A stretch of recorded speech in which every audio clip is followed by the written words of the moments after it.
जय हिंद साथियों, कप्तान अड्डा के YouTube प्लेटफॉर्म पर आप सभी का स्वागत है। पिछले लेक्चर में हमने बात करी थी जनजातियों के बारे में, उसका इंट्रोडक्शन हमने देखा था। आज हम बात कर रहे हैं जनजातियों के लिए जो भी संवैधानिक प्रावधान है, कॉन्स्टिट्यूशनल प्रोविजन है हमारे संविधान में, उसके बारे में। लेक्चर को शुरू करने से पहले मैं आपसे डिस्कस करना चाहूंगा कि आखिरकार क्या आवश्यकता पड़ी कि हमने जनजातियों के लिए संविधान में प्रावधान किए, क्या इसकी नीड है, एक एक करके देखते हैं। सबसे पहला है आपका सोशल एंड इकोनॉमिक बैकवर्डनेस। हमें पता है कि जो जनजातियां हैं वो मुख्य रूप से जंगलों में निवास करती थी, पहाड़ों में निवास करती थी, तो जो सामाजिक और आर्थिक रूप से वो बहुत ही पिछड़ी हैं, उनके शिक्षा का स्तर, उनके हेल्थ का स्तर सब कुछ पीछे है।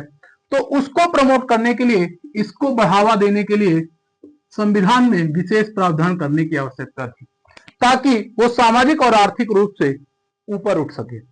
दूसरा है शोषण और अन्याय से बचाव, protection from exploitation and injustice. उनके साथ जो भी शोषण हुआ, चाहे वो उनकी जमीनें छीनी गई हो, उनके जंगल के अधिकारों को छीना गया हो, उन सब से बचाने के लिए किया गया आपका संवैधानिक प्रावधान। फिर है कल्चरल एंड ट्रेडिशनल आइडेंटिटी। जो उनके कल्चर है, जो उनका डांस है, जो उनके विवाह है, जो उनका संस्कृति है, नाचने का हो चाहे वो खाने का हो, सब कुछ उनके कल्चर को, उनकी भाषा को, उनकी लिपि को संरक्षित करने के लिए संविधान में विशेष प्रावधान करने की आवश्यकता थी। अगला राजनीतिक प्रतिनिधित्व। उनके अधिकारों को सुरक्षा देने के लिए उनको विधानसभा, लोकसभा जैसे चुनावों में एक रिप्रेजेंटेशन देने के लिए संवैधानिक प्रावधान किए गए, ताकि वो अपने हितों के लिए आवाज उठा सके, एक सत्ता में आकर, एक अपना स्थान पाकर। और फिर आपका भौगोलिक अलगाव। वो हमारे मुख्य धारा से कटे हुए लोग थे, तो उनको मेन स्ट्रीम में जोड़ने के लिए भी संविधान में प्रावधान करने की आवश्यकता थी।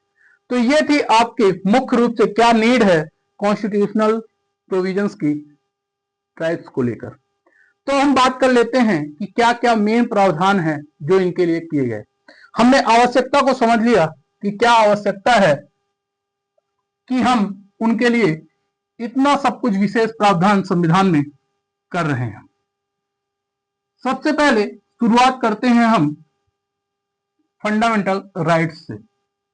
फंडामेंटल राइट्स में क्या क्या इनके लिए विशेष अधिकार दिए गए हैं। तो सबसे पहला है आर्टिकल 15 अनुच्छेद 15।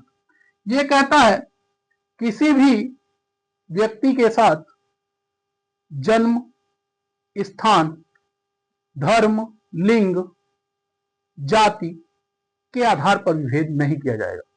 No discrimination on the basis of birth, race, gender, caste और एनीथिंग।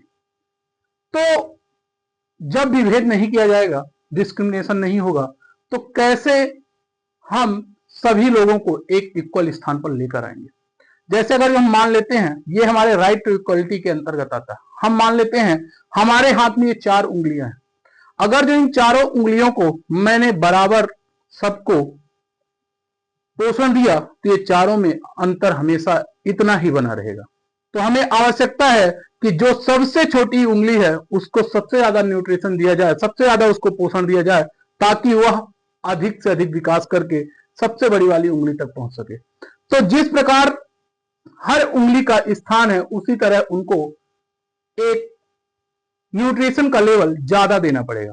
और यही लेवल था आपका आरक्षण का या विशेष प्रावधान का, स्पेशल प्रोविजंस का। और इसी को ध्यान में रखते हुए संविधान बनाने वालों ने आर्टिकल 15 का एक सब क्लॉज बनाया, आर्टिकल 15(4), जो कहता है जनजातियों के लिए स्पेशल प्रोविजंस। कहां? तो वो है शैक्षणिक संस्थानों में, एजुकेशनल इंस्टीट्यूशंस में इनके लिए विशेष प्रावधान। Special provisions for schedule tribe in educational institutions, और यह प्रावधान था सीट के संदर्भ में, सीट्स के लिए। Special provision for schedule tribes in educational institutions for the seats, आपने देखा होगा जब कभी भी कॉलेज वगैरह में एडमिशन होते हैं तो एसटी के लिए सीट्स रिजर्व रहती हैं। उन सीटों पर सिर्फ और सिर्फ उसी कैटेगरी के बच्चे आते हैं। तो ये आवश्यकता थी ताकि उनको शिक्षा के उस स्तर तक पहुंचाया जा सके। ये कहता है आपका आर्टिकल 15 का 4। क्या कहता है? कहता है special provision for scheduled tribes in educational institution for the reservation of seats. Reservation of seats याद रखिएगा। ऐसे ही आर्टिकल 16 है, ये लोक नियोजन में सबको समानता का अवसर देता है, इक्वल अपॉर्चुनिटी देता है पब्लिक एम्प्लॉयमेंट में। और इसी के अंतर्गत फिर से स्पेशल प्रोविजन किया गया आर्टिकल 16 का 4। अगर जो बराबर अपॉर्चुनिटी मिली तो हो सकता है ये पिछड़ा हुआ वर्ग उस स्तर तक ना पहुंच पाए, तो जिसके लिए विशेष प्रावधान किया गया कि जब कभी भी लोक नियोजन होगा, पब्लिक एम्प्लॉयमेंट या साफ साफ कहें तो गवर्नमेंट जॉब आती हैं, उनमें अनुसूचित जनजातियों के लिए सीट्स का रिजर्वेशन रहता है, उसमें भी सीटों का आरक्षण होगा। आपने देखा होगा जैसे मध्य प्रदेश में 20% सीट्स रिजर्व रहती हैं शेड्यूल्ड ट्राइब्स कैटेगरी के लिए। तो यह है कि उनको ऊपर उठाने के लिए उनकी कुछ सीट रिजर्व करके रखनी पड़ेगी। ये कहता है आर्टिकल 16 का 4। इसके दो पार्ट भी हैं। एक है आपका 16(4)A जो डायरेक्ट एंट्री के लिए है, और 16(4)B ये सीधी भर्ती में डायरेक्ट रिक्रूटमेंट होता है उस पर, और ये बैकलॉग पोस्ट भी उनके लिए रहती हैं जो सीट पिछले वर्षों में नहीं भर पाई उनके लिए। ये प्रावधान किया गया आर्टिकल 16 में। आगे बात करें तो आएगा आपका आर्टिकल 29। फंडामेंटल राइट्स के अंतर्गत ही है आर्टिकल 29। ये कहता है जनजातियों को अपनी भाषा, अपनी लिपि, अपनी संस्कृति को बनाए रखने का अधिकार है। वो अपनी भाषा को मेंटेन रख सकते हैं, अपने कल्चर को मेंटेन रख सकते हैं, अपने स्क्रिप्ट को मेंटेन रख सकते हैं।